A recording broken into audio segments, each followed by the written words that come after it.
Mga kapuso, power banks ang isa ka pasahero sa Roxas Airport nga nag-spark kag nagkalayo. Posible nag-malfunction sa natandog ang mga parts sini sunod sa isa ka electronics engineer. Si John Sala nakatutok live sa barangay Bunta Talaharo, Iloilo City. John?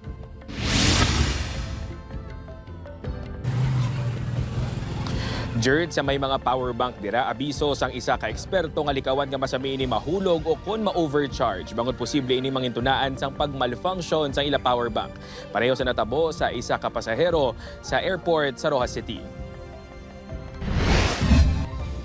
Makitaan sa ini nga video ang pag-asok kag pagkalayo sang power bank sa initial security screening checkpoint sang Roxas Airport sa probinsya sang Capiz. Sa investigasyon sang Airport Police pasado alas 6 kahapon sang aga nagsulod sa airport ang babayi nga pasahero nga padulong sa Manila.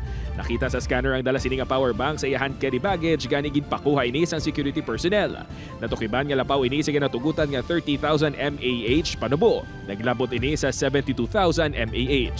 Ang pasahero, gin-detach siya ang mga battery sa iya power bank. So, sang kakasya na, kagipakita na lithium ion ng iya battery, kag ginhambal sa nga hindi pwede nga ipasaka. Kag sa pagbalik yan na sa iyang battery, pag i-attach na sa iyang battery, dito kag nag-short circuit, kag nag-spark, kag nag-assault, Wala sang may napilasan sa insidente. Suno sa airport police, ginrason pa sang pasahero nga sang nagbiyahe ini halin sa Manila pakadto sa Roxas.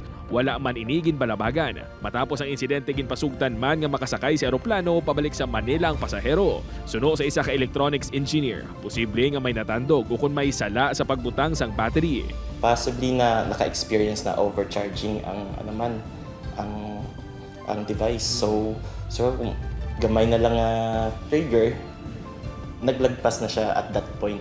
So natabo siya at that point na nalagpasan na gid siya. So though abi mo wala effect na nakabunggo, nadagdag or nag-overcharge ka, abi mo wala effect kay gali ga amat-amat na siya contribute at to such point nga hindi na kaya and ma-trigger na. Dugang pa sini, likawan nga mahulog o kung ma-damage ang isa ka power bank agud hindi mag-malfunction. Dapat avoid mo ang excessive nga impact, excessive nga uyog, or possible nga mislocation or dislocation sa mga parts niya.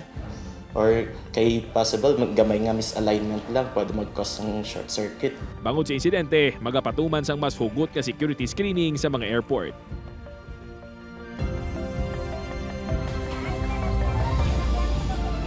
Jerd, abiso sa otoridad sa mga pasahero sa eroplano nga kung mabiyahe ka mo, hindi na lang magdala kuno sa mga power bank kagud malikawan nga mahulan o kung hindi na matabo sa ilang natabo man sa mga pasahero.